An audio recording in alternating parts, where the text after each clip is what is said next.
Hello welcome and अस्सलाम वालेकुम। उम्मीद है कि आप सब खैरियत से होंगे। Welcome back. आज की वीडियो आखिरकार 50 डेज़ बाद मैं अपलोड करने लगा हूँ and the reason for not uploading the videos is यहाँ की जो कमिटमेंट थी अलॉन्ग विद द जॉब और जो फैमिली कमिटमेंट थी उनमें मैं कुछ इस तरह से ऑक्यूपाई था कि मुझे टाइम नहीं मिल रहा था कि मैं वीडियो शूट करूँ और मैं वीडियो अपलोड करूँ।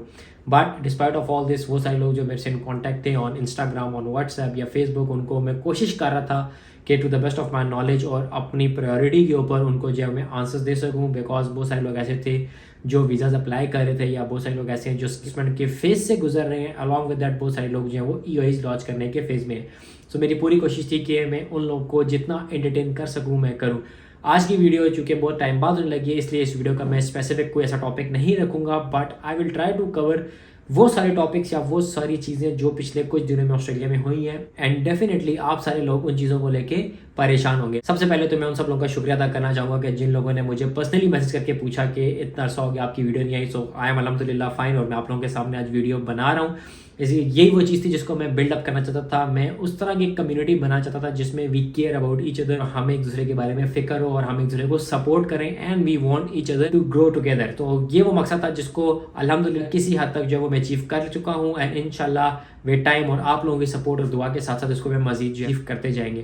तो सबसे पहले स्टार्ट कर लेते हैं कि जो स्टूडेंट वीज़ा की अगर मैं बात करूँ ना, तो वो सारे लोग जो स्टूडेंट वीज़ा टारगेट कर रहे थे उन लोगों के लिए बुरी खबर ये कि जो इनकी फाइनेंशियल कैपेसिटी थी वो इन्होंने इंक्रीज़ की थी और उसके बावजूद इन्होंने ये किया कि जो आपकी स्टूडेंट वीज़ा फ़ीस थी वो भी बढ़ा दी। पहले जो फ़ीस थी वो अराउंड $700 थी, अब इन्होंने 1600 समथिंग जो है वो फीस इंक्रीज़ कर दी है। अगर आपको बताऊं तो जो इंक्रीमेंट है ना, इट इज़ ऑलमोस्ट आप कहें कि 100 टाइम से भी ज़्यादा जो है ना वो इंक्रीमेंट कर दिया है। रीज़न ये था कि ये डिस्करेज करना चाह रहे थे हर उस एप्लीकेंट को जो स्टूडेंट वीज़ा अप्लाई करके ऑस्ट्रेलिया आता था और यहाँ पे आने के बाद जो उनकी रिसोर्सेज उनको डिस्टर्ब करता था। यही वजह है कि इन्होंने जो स्टूडेंट की फाइनेंशियल कैपेसिटी में जो इंक्रीमेंट किया विच इज़ अराउंड $4500, वो भी इसीलिए किया है कि जो भी बंदा वहाँ से एज अ जेन्युइन स्टूडेंट आना चाहता है वो ये चीज़ देख के आए और इस चीज़ को जस्टिफाई करे। अब इसके साथ साथ ये भी चीज़ है कि वो सारे लोग जो 485 वीज़ा के ऊपर ऑस्ट्रेलिया में थे या वो सारे लोग जो डिफरेंट वीज़ाज़ के ऊपर ऑस्ट्रेलिया में थे, I am not talking about all those जो परमानेंट रेजिडेंसी हासिल कर चुके हैं, मैं उन सब की बात कर रहा हूँ जो ऑस्ट्रेलिया में तो स्टूडेंट वीज़ा के ऊपर थे या फिर आपके यहाँ 485 या 476 के ऊपर थे। अभी रिसेंटली जो डेवलपमेंट आई थी और जिस तरह इन्होंने माइग्रेशन प्लानिंग लेवल में बैक इन नवंबर 2023 कहा था कि हम जो ट्रांजिशन ऑफ वीज़ा था from one visa to another या स्टूडेंट से स्टूडेंट या स्टूडेंट से TR and then back to student, हम उसको ख़त्म करना चाह रहे हैं, तो वो फाइनली इंप्लीमेंट हो चुका है। फ्रॉम 1 जुलाई 2024 वो सारे लोग जो यहाँ पे 485 वीज़ा के ऊपर थे या स्टूडेंट वीज़ा के ऊपर थे वो दूसरा स्टूडेंट वीज़ा अप्लाई नहीं कर सकते।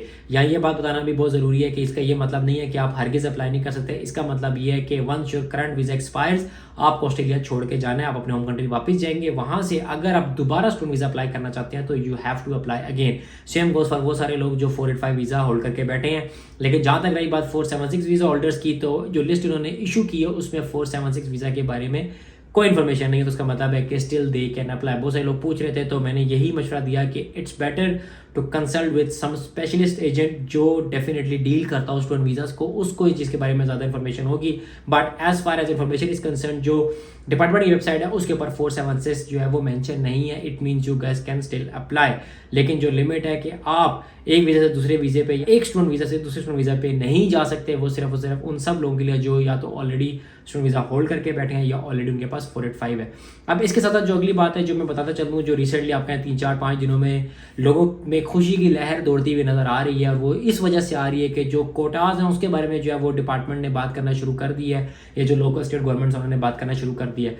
सबसे पहले तो ये बताता चलूँ कि जो 2024 से 2025 फाइनेंशियल ईयर का जो कोटा है वो ओवरऑल 5000 डिक्रीज हुआ है as compare to what we have in 2023 से 2024।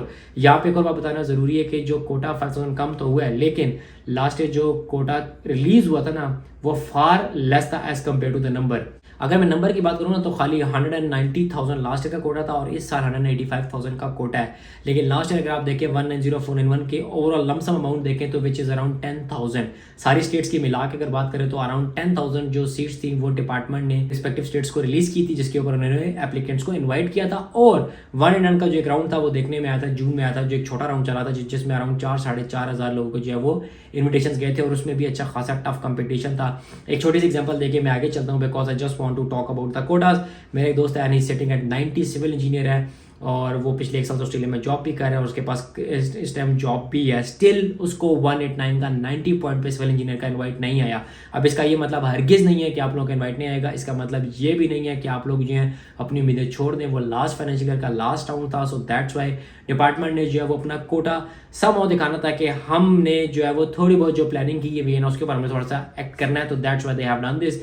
लेकिन जो पिछले साल का मैं कहूँगा जो पिछला पूरा साल था डिपार्टमेंट की तरफ से या स्टेट गवर्नमेंट्स की तरफ से in terms of permanent residency, वो मैं कहूँगा बहुत हार्ड था। इस तरह की चीज़ हमें 5 साल पहले देखने को मिली थी जब इतनी सख्तियाँ और इतने एब्रप्ट चेंजेस किए गए थे। लेकिन जो चीज़ बहुत ज़्यादा चेंज थी इस साल वो ये थी कि जो चेंजेस थी उनको इम्प्लीमेंट करने के लिए टाइम नहीं देगा, स्टेट अवे उनको इम्प्लीमेंट किया गया सो दैट जो भी एप्लीकेंट्स हैं उनको ज़्यादा सर खुजाने का टाइम ना मिले। The reason I am using this slang is के जब भी कोई चेंजेस आती थी ना तो हमेशा गवर्नमेंट ये अलाउ करती थी कि आपको एक टाइम दिया जाए जिसमें वो सारे लोग इफेक्ट ना हो जो ऑलरेडी ऑन शोर रह रहे हैं या वो सारे लोग जिनकी ऑलरेडी जो एप्लीकेशंस है वो इन प्रोसेस हैं।